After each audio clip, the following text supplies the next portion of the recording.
ನಮಸ್ಕಾರ. ದಸರಾ ಹಬ್ಬದ 2ನೆಯ ದಿನ ಬ್ರಹ್ಮಚಾರಿಣಿ ದಿನ. ದಸರಾ ಹಬ್ಬದ 2ನೇ ದಿನ ಆರಾಧಿಸಲ್ಪಡುವ ಬ್ರಹ್ಮಚಾರಿಣಿ ತಪಸ್ಸಿನ ರೂಪ. ಶಿವನನ್ನು ಪತಿಯನ್ನಾಗಿ ಪಡೆಯಲು ಪಾರ್ವತಿ ವರ್ಷಗಳ ಕಾಲ ತಪಸ್ಸು ಮಾಡಿದಳು. ಜಪಮಾಲೆ ಮತ್ತು ಕಮಂಡಲು ಹಿಡಿದ ಆಕೆಯ ಸರಳ ಸ್ವರೂಪವು ತ್ಯಾಗ, ತಾಳ್ಮೆ ಮತ್ತು ಶುದ್ಧತೆಯನ್ನ ಪ್ರತಿಬಿಂಬಿಸುತ್ತದೆ. ಆಕೆಯ ಆರಾಧನೆಯಿಂದ ಭಕ್ತರಿಗೆ ಜ್ಞಾನ, ಸಮಾಧಾನ ಮತ್ತು ಧೈರ್ಯ ದೊರೆಯುತ್ತೆ. ಕೆಂಪು ಬಣ್ಣ ಆಕೆಗೆ ಸಮರ್ಪಿತವಾದದ್ದು. ಕೆಂಪು ಬಣ್ಣ ತ್ಯಾಗ, ಶಕ್ತಿಯ ಸಂಕೇತವಾಗಿದೆ. ಧೈರ್ಯ ಮತ್ತು ಉತ್ಸಾಹವನ್ನು ತರುತ್ತದೆ ಈ ಕೆಂಪು ಬಣ್ಣ.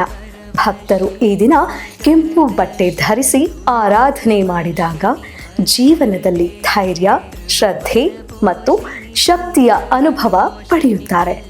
ಇನ್ನು ಈ ತಾಯಿಯ ಬೀಜ ಮಂತ್ರ ಹ್ರೀಂ ಶ್ರೀ ಅಂಬಿಕೆಯೇ ನಮಃ ಎಂದು ಸ್ಮರಿಸುತ್ತಾ ಗೋಧಿ ಹಿಟ್ಟಿನಿಂದ ಮಾಡಿದ ಪದಾರ್ಥ ಅಥವಾ 5 ತರಹದ ಹಣ್ಣುಗಳು ನೈವೇದ್ಯಕ್ಕೆ ವಿಶೇಷವಾಗಿ ಇರಿಸಬಹುದು. ಈ ದೇವಿಯ ಪೂಜೆಯಿಂದ ಮಂಗಳ ಗ್ರಹ ದೋಷವೇನಾದರೂ ಇದ್ರೆ ಅದು ನಿವಾರಣೆಯಾಗಿ ಮಂಗಳ ಗ್ರಹ ಬಲಗೊಳ್ತಾನೆ.